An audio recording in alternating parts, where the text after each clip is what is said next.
Hey folks, this is John Oakes here with Hankster's Hot Rods here in Homer City, Pennsylvania. Today in our showroom here, we're going to go over our newest addition to our inventory. This is a 1968 Chevrolet Camaro. Now this car, we're going to call it styled as an RS, only because it does have the front end with the hideaway headlights. It also has that rear lower valance on it with the backup lights installed in it, just like your RS would have had. Now our car here, as you can see, very nice shiny black paint on it, and it does in fact have the silver nose stripe on it. As far as all of our bright work goes on the car, everything is in really good condition on this car. Everything from the bumpers to the emblems to wheel lip moldings and drip rail moldings. As you can see here, it does have all the wheel lip moldings, and it does in fact have the lower rocker molding down below. Again, everything is nice and straight. There's no dents or dings in anything. Looks really good. As far as our wheels and tires go on this particular car, they decided to keep it kind of like an old school look here with the Weld Racing Series 90 wheels. Now these are in fact an aluminum wheel. They are in a really good condition too on this car. And again, they've gone with the BFGoodrich Radial TA tires. Again, an ever so popular tire for the muscle car and classic car industry.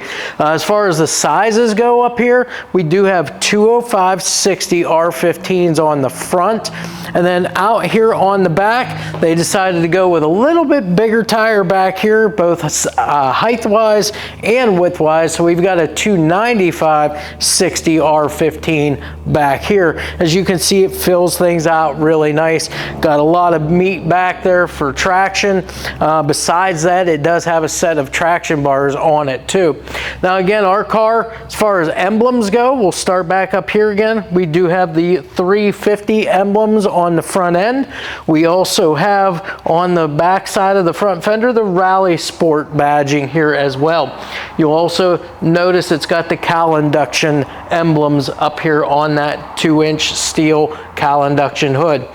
When we come back to our doors, as we always do, we always talk about the gaps, the elevations, and so forth.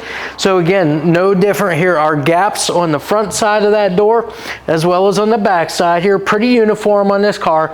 All your elevations as far as your front fenders to the door and the door to the rear quarter panel, all in really good shape. Chrome on the door handles is in good shape.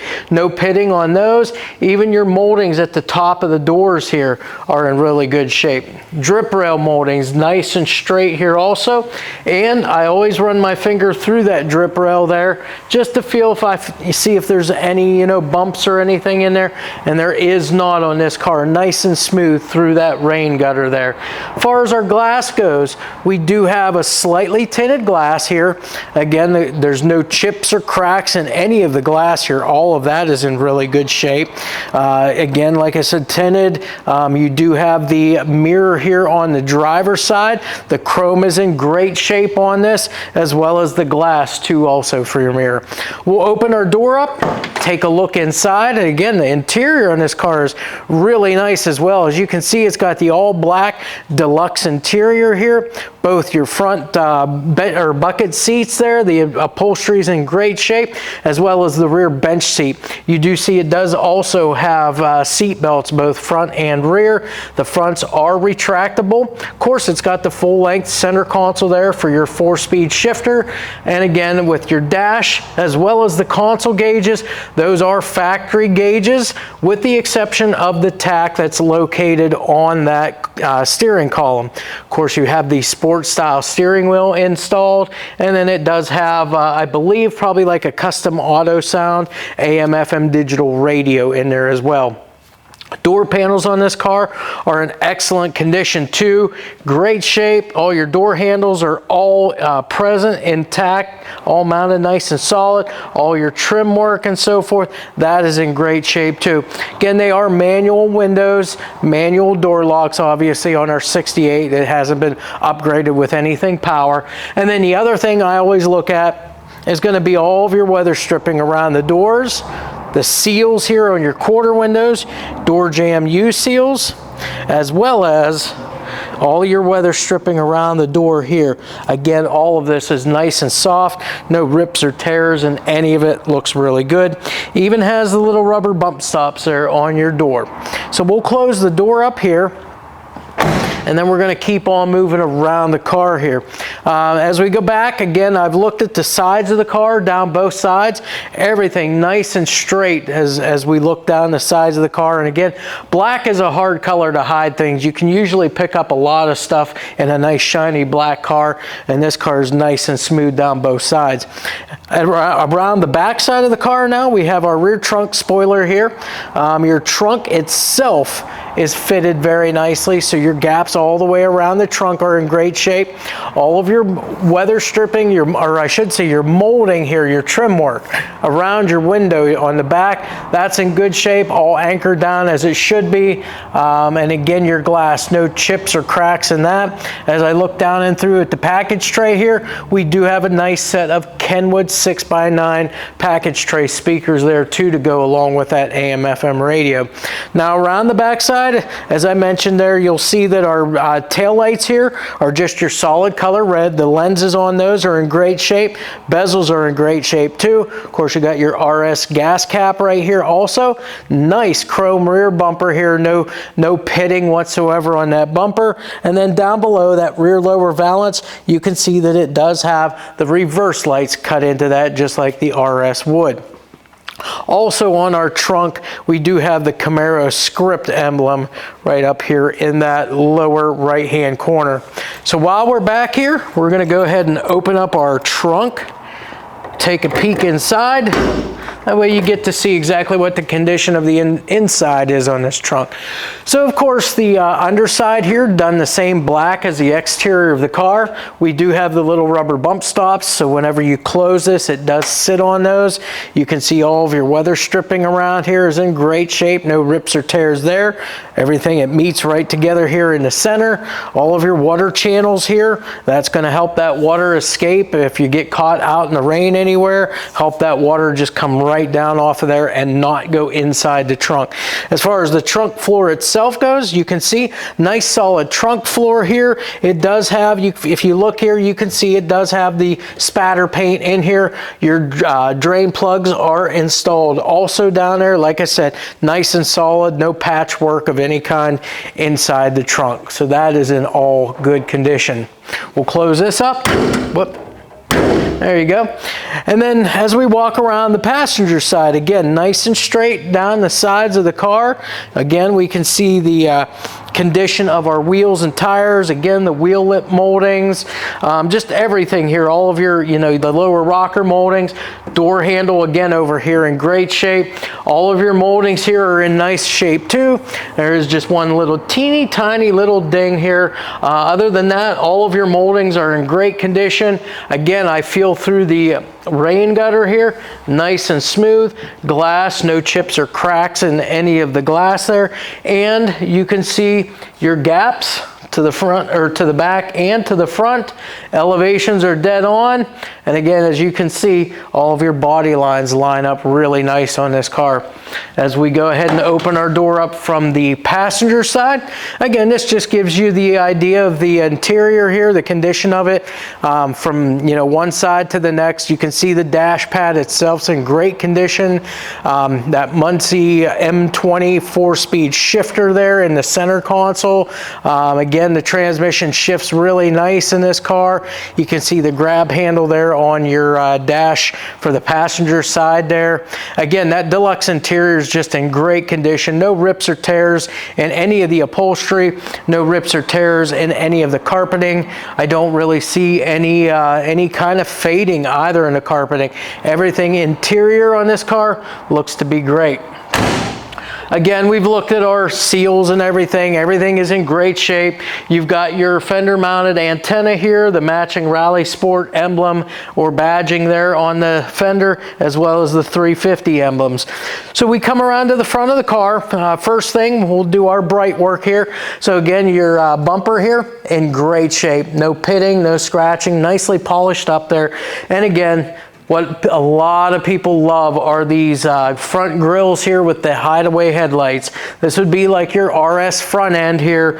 And again, everything is in great shape. The grill itself, there's nothing that's really broke or anything in the grill. If you look down below, you've got that front air dam there too to help complete kind of that aero look to the car, having that along with the trunk spoiler. And then of course you've got the steel 2-inch Cowl induction hood. Nice tight gaps on that all the way around. Even your cowl panel back here fits real nice. All of your moldings here around your windshield are in great shape. Even nice set of wiper arms here and a good set of blades. Glass is in great shape, no chips or cracks there. Of course, the nose stripe here done in silver. This is painted on. You got the Camaro script emblem up here on the header panel as well. With that, we'll go ahead and open our hood up, and then we'll talk a little bit about the engine and a little bit about the rest of the driveline before we put this on the lift for you. So the hood latch itself, that all works good. Hood springs themselves, they work great too, as you can see, holding the hood up on its own. The underside of the hood done all black, just like the rest of the exterior of the car. Inside here, as far as the engine compartment goes, of course you've got your black inner fenders and black firewall, as it should be. The engine itself, we'll take a little bit here to kind of go over this. As far as the motor goes, what we were told by the previous owner, we were told that this was a 383 motor. From top to bottom here on this motor, you can see it's got a nice big air filter on it. That's going to help suck a lot of air in there. Nice clean air to help give it a little bit of a power there as far as that goes. As far as the carburetor underneath it, it is an Edelbrock 4-barrel carburetor. Now it does not have an electric choke on it, but nonetheless, once this thing warms up, it runs. It does have an aluminum intake, a nice set of chrome valve covers with the breathers on it. As far as the ignition goes, obviously we can see that it does have everything MSD on here. MSD distributor behind the air cleaner there, an MSD blaster coil. It also has the MSD 6AL ignition box there also. What that's going to translate into is a lot better spark. So it's gonna burn that fuel that you're dumping to it a lot better and get you maybe a little bit more power through the ignition system on this car. As far as the radiator goes, nice aluminum radiator here with the shroud, a flex light fan blade in here. That's going to all help with the cooling there. Again, we all know that that aluminum radiator cools a lot more efficiently than your standard ones do. It also has a nice set of long tube headers with a complete dual exhaust on this car, which we will look at once we go underneath. Of course, it's got the chrome fender braces in here also. It is a power steering car, manual brakes, but it does have disc up front, drums in the back, emergency brake all hooked up. Everything works great on the cars as thus it should. As far as the transmission goes, it is a 4-speed manual transmission. It's the Muncie M20, and like I said, it shifts very nice too. And to finish out the drive line on this car, it does have a 12-bolt limited slip differential, 350 gear in that rear end. So again, total package wise, this car's got the looks, it's gonna have the power, I can guarantee you that, and it's got all good heavy duty components as far as the rear end goes. You know, you're not gonna be you know, you're gonna be able to really, you know, give it a little bit of gas if the time comes that you want to, and not be afraid of, you know, damaging anything. It's a good stout, you know, engine and drive line on this car. I always go over at the end of our walk around video here, wherever you may be viewing this video, if you're not on our website particularly, I would always you know, emphasize to go to our site at www.hanksters.com. check the car out there. We're going to have upwards of almost 100 photos for each and every one of our vehicles there, along with the video that you are watching right now. You're also going to see all the options on the car. You're going to see the write-up on it, and you are also going to see our retail pricing on there. Now keep in mind, retail pricing is going to include shipping to anywhere within the 48 contiguous states, and it's also going to include our Hankster's 3-month, 3,000-mile powertrain warranty. What that entails is anything internally lubricated on the engine, transmission, rear end that may go wrong within that first 3 months or 3,000 miles. All you got to do is call us up and we'll start you walking through the process there for that warranty. As far as any accessories or maybe additional parts or something that you would maybe like to add to this car or any other car you might be looking at, again, give us a phone call, shoot us an email, send us a text message. Let us go to work for you and help get you pricing on parts and labor, what it would be to get that stuff installed for you, just to kind of help you along your process of getting your next classic or muscle car here. So with that said, we're all done with our walk around. We're going to go ahead and close everything up, get this on our lift, and then we'll show you the complete underside. And as we always do, we'll fire this engine up, let you hear what this motor sounds like with the full dual exhaust on it. Hey folks, so here we are now. We're back in the back again on our lift here so that we can go over the complete underside of this 1968 Chevy Camaro here for you. So just like always, we're going to start at the front, work our way all the way to the back, point out to you exactly what it is here that we are looking at underneath our car. So starting at the front, first and foremost, we have that front air dam that we spoke about. That has all been bolted up nicely here. No cracks or anything in it. Looks to be in really good condition underneath here as far as that spoiler goes underneath. I also can tell you, also we've already been over this, but the aluminum radiator here looks to be in good shape even on the underside. Looking up in, I can kind of look up in at the fins. Everything looks really nice as far as that goes. And again, it does have the mechanical fan on it there. Looks to be kind of like one of those flex light fans there for you. As far as our front cross member, this is really important because all your suspension bolts all off of this. That is all in good condition, nice and straight underneath here. Doesn't look like it's been bent up or dinged up there over the years. As far as the suspension, this is going to be all stock underneath here. So OE style upper and lower control arms here. All the bushings have been checked out. All the ball joints have been checked out on it. Shocks and springs, all your mounting hardware, shock bushings and so forth, those have all been checked out as well. Everything is in good roadworthy condition. As far as the rest of the suspension, it does have a front sway bar on it here, and the bushings at the frame mounts as well as your sway bar end links all look to be in really good shape on this car as well.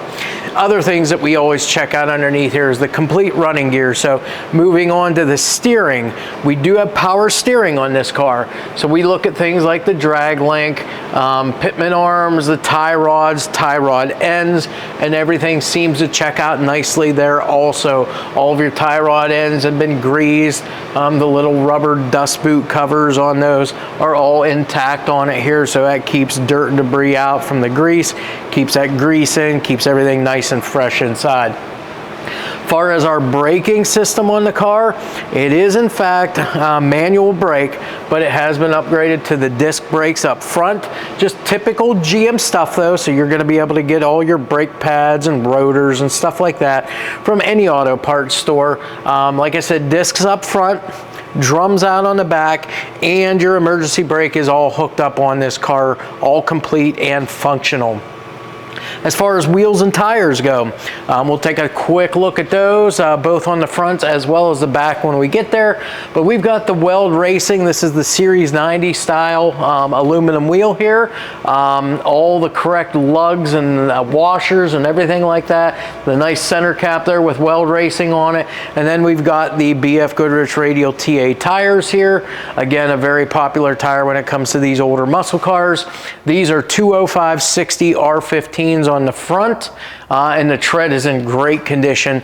We'll check the backs out whenever we get back there. Standing underneath the motor now, we'll start to talk a little bit about the drive line, at least from the underside perspective here. But I'm looking at things kind of like the oil pan here, all of the seals, gaskets and stuff. So everything looks nice and dry under here as far as the pan goes. Your drain bolt also nice and dry all the way around that. Transmission, this is the Muncie M20 4-speed manual transmission. All of your, anywhere that there's a gasket or a seal on this transmission, everything is nice and dry. The output shaft seal, nice and dry on that as well. All the lines, cables and so forth, I don't see any leaks or drips coming from anywhere there. And then as far as the front of the transmission here at the bell housing, it does have the cover on the front, so that'll help protect that flywheel from any dirt or debris getting into it. Also, we can see our exhaust now. So starting with the long tube header, those are in good shape.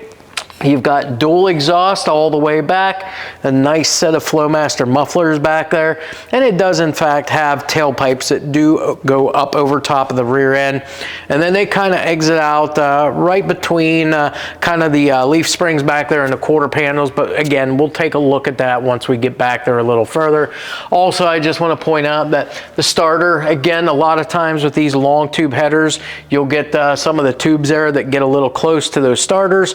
They can sometimes get heat soaked, and then sometimes it'll cause the starter to prematurely give on them. On this particular car, they've taken the necessary actions here. They've put the heat wrap around the starter, so that's going to help protect that starter there with those long tube headers. As we work our way back, we're going to take a look at things like the frame rails here, nice and straight. Your cross member here, as far as the transmission goes, that is in great shape along with the transmission mount. The floors, pinch welds, and rocker panels on this car are all solid. It looks like all solid floors, all the correct metal here, all the stamping lines, you see all of those are all present. Drain plugs and so forth, all fitted in where they need to be. As far as the rocker, or the pinch welds I should say, those are nice and straight all the way down on both sides, and the rockers are good and solid on both sides as well. As we come back here a little further now, of course, connecting that transmission to the rear end is our drive shaft. That is going to be a balanced unit. That's going to help eliminate any kind of driveline vibrations you might have. Universals have all been checked out on this car too. Your front snout here on the rear end, nice and dry. This is in fact a GM 12-bolt rear. We'll get to see the back of it here in just a minute, but again, 12 bolt. It is a 350 gear, and it's a limited slip differential in here. As far as the rear suspension goes, obviously we can see it is the multi-leaf rear suspension. We do have a set of air shocks on the back of this car. Makes it nice. You can raise and lower the rear end, whatever height you want to put it at, wherever you like it. Just simply add an air hose to it, and you can raise and lower it there. As far as your rear frame sections, those are nice and straight on both sides too. As I mentioned, we've got the tailpipes up over top of the rear end, and those do kind of end a little short up here, but like I said, they do exit out kind of right between that leaf spring and the rear quarter panel. Obviously, we see it has a set of traction bars on the car as well, so that's going to help eliminate wheel hop if you decide that you want to utilize a little bit of the power there from time to time and get on it a little bit. Again, those will just snub right up, eliminates the wheel hop on the back end of the car. I've already gone over the gearing and so forth on the rear end. All of our brake lines and so forth are run nice and neat. No leaks or drips on any of that stuff. Nothing out at the actual drum brakes either. As I mentioned before, it does have the emergency brake all hooked up and functional. While we're back here, we might as well check out the rear wheels and tires on the car. So on the back, they've gone with a little bit bigger tire on it here. Same size wheel though, 15-inch wheels. And again, it's that Weld Racing Series 90 aluminum wheel. These again are BFGoodrich Radial TA, so the tread pattern and everything are still gonna be all the same, all matching, but on the sides on these, they've gone with a 295/60 R15. So nice beefy tire for the back, gives it kind of a real tough look back here. And again, you can see the tread on the tires. Those are in excellent shape. Far as the fuel tank, this is going to be your stock fuel tank. Now this fuel tank here, there's no leaks, no drips, nothing like that, nothing around any of your seams, any of the lines or anything like that. It does, however, have a little bit of a dent in it down here, but again, no leaks, no drips. All of your mounting hardware is good and solid here too, so there's not going to be any issues with the fuel tank on the car. And again, now you can kind of see those tailpipes up over top of the rear end there, and you can see where they do exit out. And that's pretty much everything as far as the underside of our Camaro goes. Like I said, it does have the 12-bolt rear. You can see it's got that chrome diff cover on it there, and it's nice and dry all the way around it too, so no leaks or drips there. So what we'll do is same thing we do always. We're going to lower this car now, go underneath the hood, fire that motor up. That way you get to hear what the engine sounds like, along with this complete exhaust with the headers, the dual pipes, the dual mufflers, everything like that. So we'll do that. And then, like I said, always keep in mind, if you have any more questions or concerns about the car, make sure you reach out to us there by phone, email, or text. Let us know what it is that you're needing to know more information on. We'll be glad to get that information to you.